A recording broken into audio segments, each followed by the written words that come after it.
नमस्कार, नमोकार ट्यूटोरियल्स धमतरी में आपका हार्दिक स्वागत है। आज हम लोग डिस्कस करेंगे कोशिका के एक अंग लाइसोसोम के बारे में। लाइसोसोम जो होता है ये प्लांट सेल और एनिमल सेल दोनों ही प्रकार के सेल्स में पाया जाता है। खुशी से खुदकुशी कर ले, खुशी से खुदकुशी कर ले। अब आप ही सोचो कि कौन है जो खुशी से खुदकुशी करना चाहेगा? कोई भी नहीं चाहेगा ऑब्वियसली, लेकिन हमारे कोशिका के अंदर एक ऐसा ऑर्गन है जो सबको यही बोलते रहता है कि खुशी से खुदकुशी कर ले, मैं तुझे ज्यादा दर्द तकलीफ नहीं दूंगा। तो कोशिका के अंदर एक ऑर्गन है, उस ऑर्गन को हम कहते हैं लाइसोसोम। और इस लाइसोसोम के जो अन्य नाम है वो है आत्महत्या की थैली, कोशिका का सफाई कर्मी, या फिर एटम बम के नाम से भी इसको हम जानते हैं।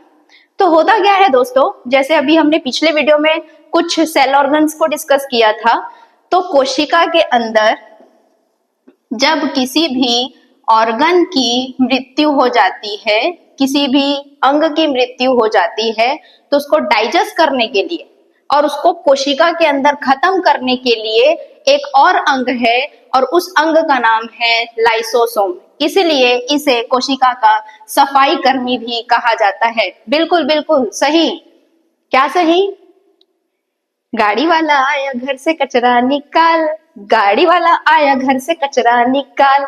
तो बिल्कुल जब कोई ऑर्गन यहाँ पर खत्म हो जाता है या वो डैमेज होकर के टूट फूट होकर के जब वो डेड हो जाता है, तो सफाई कर्मी की जरूरत पड़ती है। और वो सफाई कर्मी कौन है? हमारा लाइसोसोम है। तो देखते हैं लाइसोसोम के और कौन कौन से फंक्शन है। एक तो ये प्लांट सेल और एनिमल सेल के अंदर पाया जाता है, ठीक है। और इसका जो खोज है वो डी डुवे ने 1955 में किया था, और इस खोज के लिए उनको 1975 में नोबेल प्राइज भी मिला था। इसका जो साइज होता है ये 0.2 म्यू से 0.8 म्यू तक का होता है, और इसका जो शेप होता है वो इरेगुलर शेप का होता है, क्योंकि ये थैलीनुमा संरचना होती है। इसीलिए तो इसको आत्महत्या की थैली कहते हैं, मतलब जो वहां पर घुसा वो मर गया। तो इसका जो शेप होता है वो एक थैली का शेप होता है, एक बैलून टाइप का शेप होता है, और ये इरेगुलर शेप की होती है। और इस थैली के अंदर क्या होता है कि जो भी घुसता है वहां पे वो मर जाता है। तो इस थैली के अंदर होता है हाइड्रोलाइटिक एंजाइम। हाइड्रोलाइटिक एंजाइम अर्थात जल अपघटनीय एंजाइम।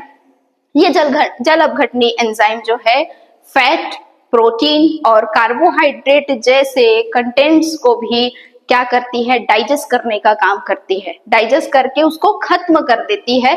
तो हमारे कोशिका के अंदर बहुत ही बेहतरीन एटम बम है। एटम बम तो आप सभी जानते हैं, कहीं पर फटा तो कुछ नहीं बचा। ग्रेनेड बम भी आप जानते हैं, अगर किसी बिल्डिंग में डाल देंगे तो वो जैसे ही बम फटती है पूरी बिल्डिंग तहस नहस हो जाती है।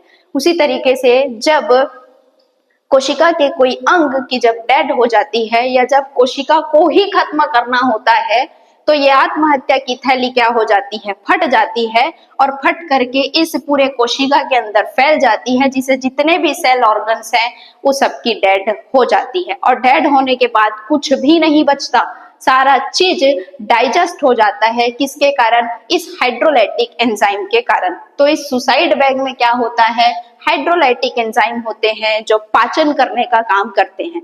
व्यापम और पीएससी की बहुत सारी परीक्षाओं में इसके बारे में पूछा गया है कि कौन सा एंजाइम जो है डाइजेस्ट करने का काम करती है, तो वो एंजाइम है हाइड्रोलाइटिक एंजाइम। इसी तरीके की बहुत सारी जानकारी के लिए हमारे साथ बने रहिए, और हमें कमेंट जरूर कीजिए। आपके जो भी डाउट्स हैं वो हम क्लियर करने की कोशिश करेंगे। धन्यवाद।